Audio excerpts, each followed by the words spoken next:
Ce cours est le dernier d'une série de 79 cours sur le thème de la Emouna. Le niveau de Emouna du peuple juif est passé par des hauts et des bas depuis leur séjour en Égypte, à la sortie d'Égypte, à la traversée de la mer, avant que la manne ne tombe et jusqu'à Matan Torah. À Matan Torah, le jour du don de la Torah, le peuple s'est imprégné d'une émouna permanente, alors que jusque-là, c'était une émouna en dents de scie, avec des hauts et des bas.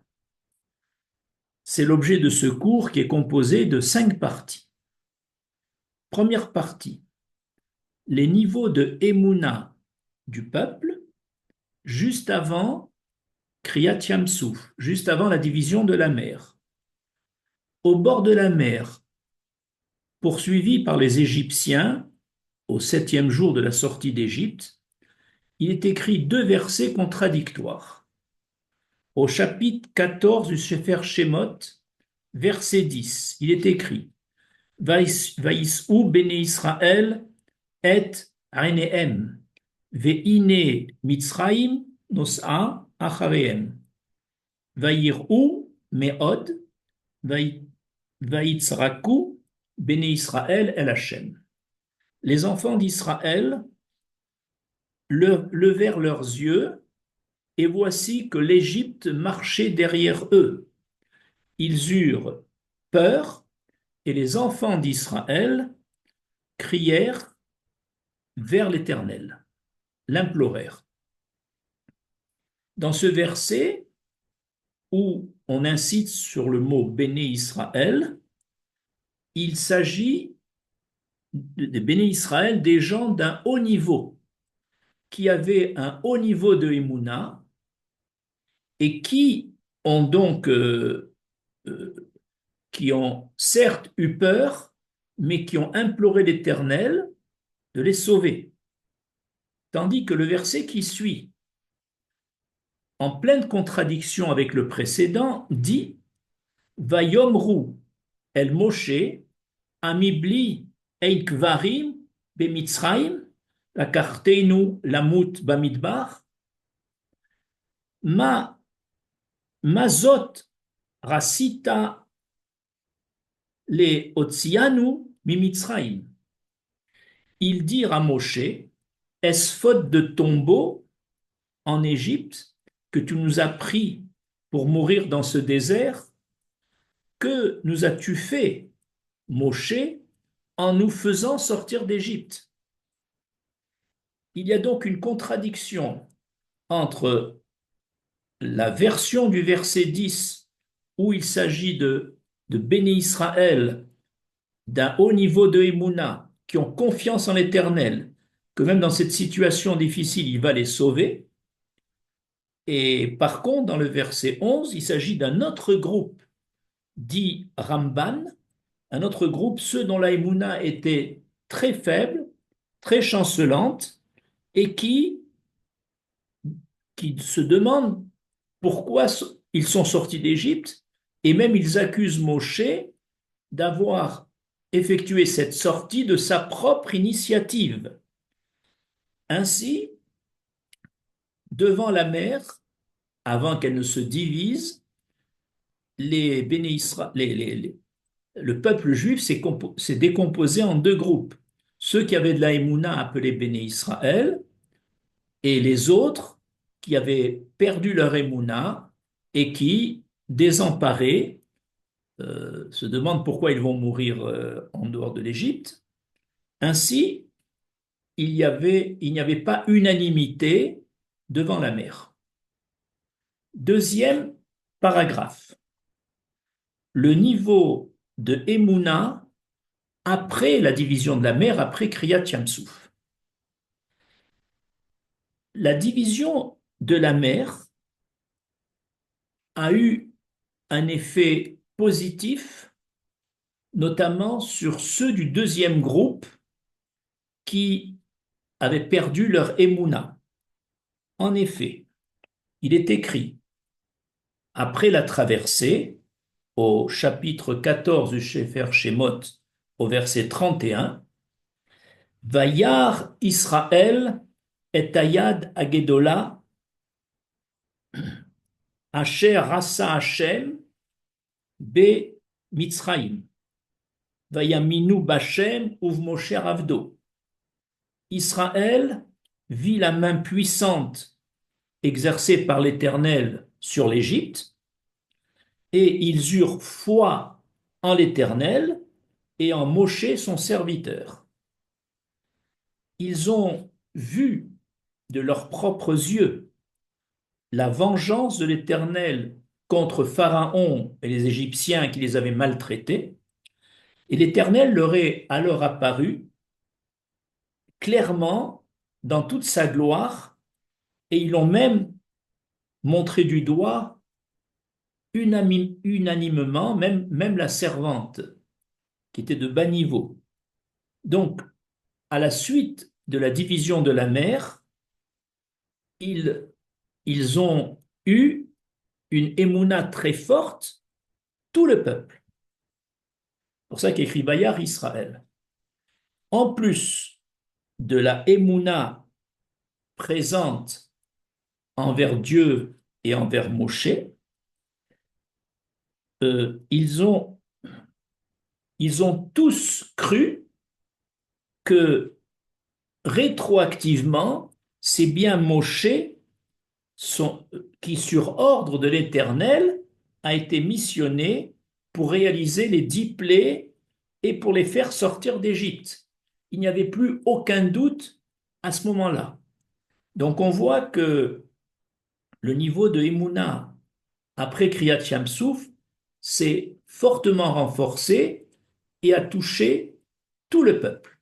Alors qu'avant la traversée de la mer, il y avait deux niveaux différents.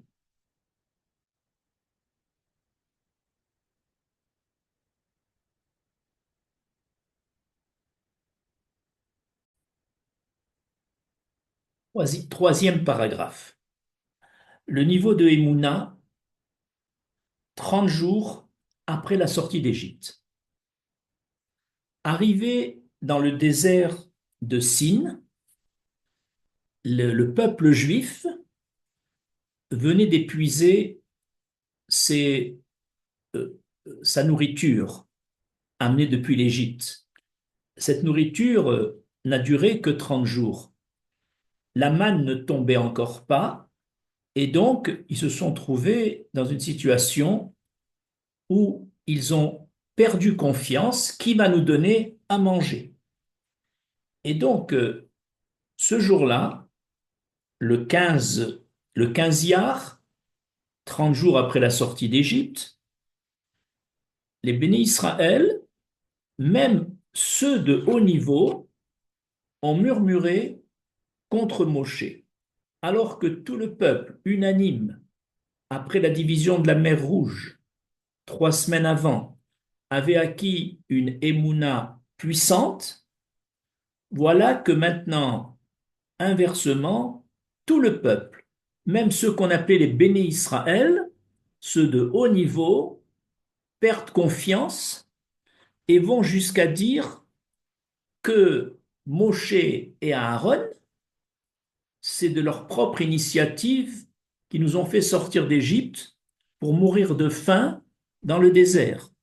En effet, dans le Sefer Shemot, au chapitre 16, versets 2 et 3, il est écrit Vaïlonu kol radat béni Israël el aral Moshe veral Aaron bamidbar vayomru alehem béni Israël mi iten muteinu be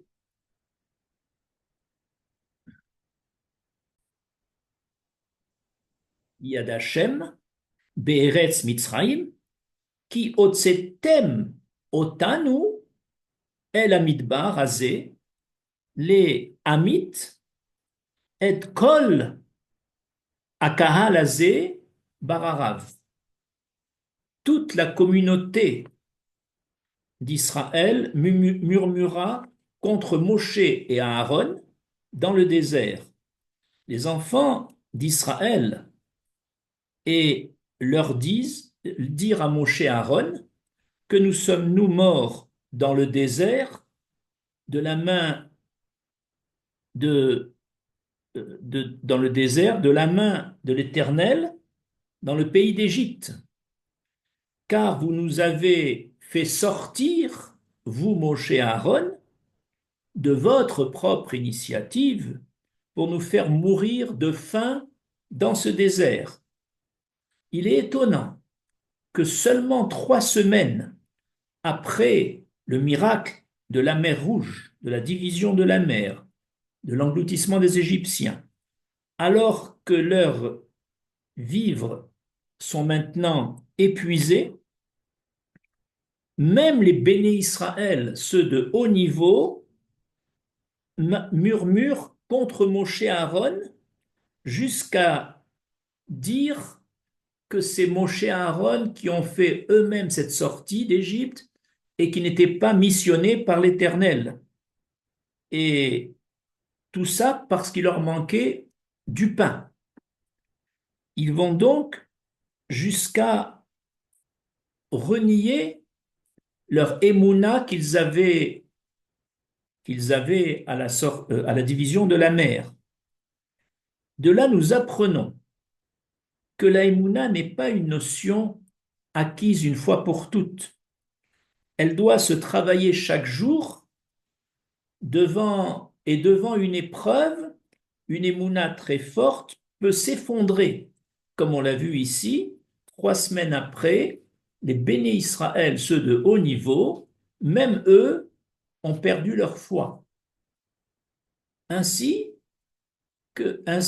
avant la division de la mer, il y avait un groupe de émouna puissante et un groupe de émouna faible. À la division de la mer, tout le monde a eu une émouna puissante, et 3 semaines après, plus personne n'a de émouna. Cette instabilité de émouna va être réparée le jour du don de la Torah, comme on l'explique dans ce 4e paragraphe. Donc le 4e paragraphe, depuis le jour du don de la Torah au Har Sinaï, notre émouna est devenue l'érolam, c'est-à-dire permanente, une émouna à tout jamais jusqu'aujourd'hui. En effet, jusqu'à Matan Torah, nous sommes passés par des phases de émouna instables, comme on l'a vu précédemment.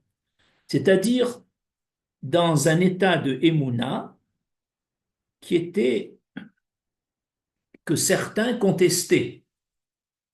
Et le jour du 6 Sivan, où l'Éternel s'est adressé directement au peuple d'Israël dans les 2 premiers commandements, puis Moshe a pris la suite, ce jour où nous étions réunis, tout le peuple, au pied du Har Sinaï, nous avons acquis ce jour-là une émouna constante, permanente, jusqu'aujourd'hui, d'après ce verset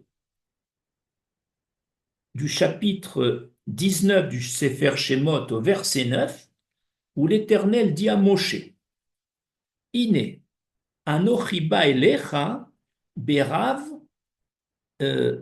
et aman, baravur,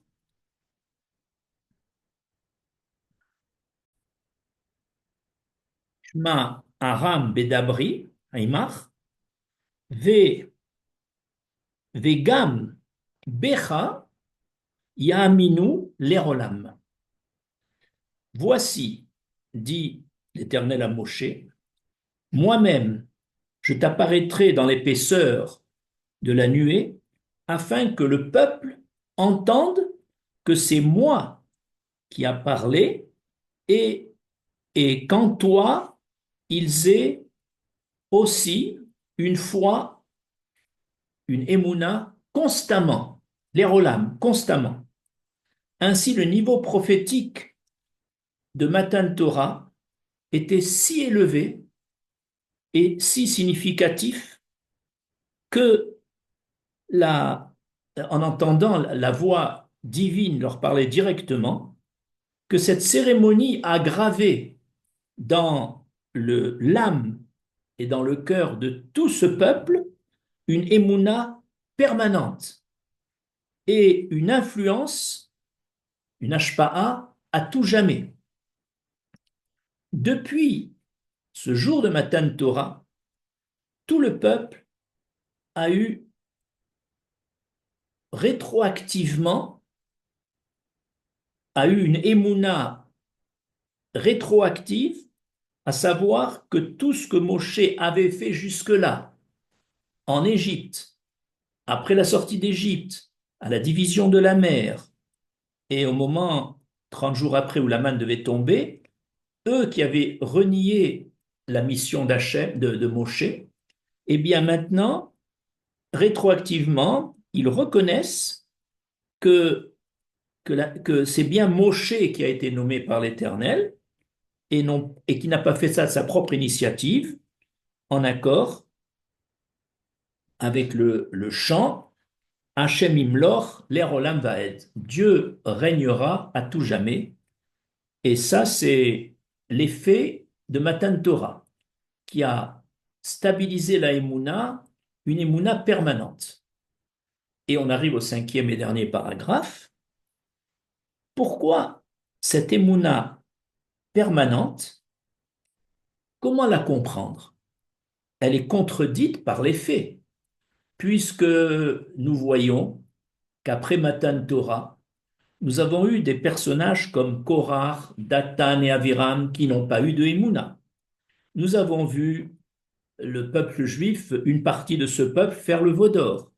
Nous avons vu une partie des explorateurs et même la majorité refuser de rentrer en terre d'Israël par manque de Emouna, voulant rester dans le désert.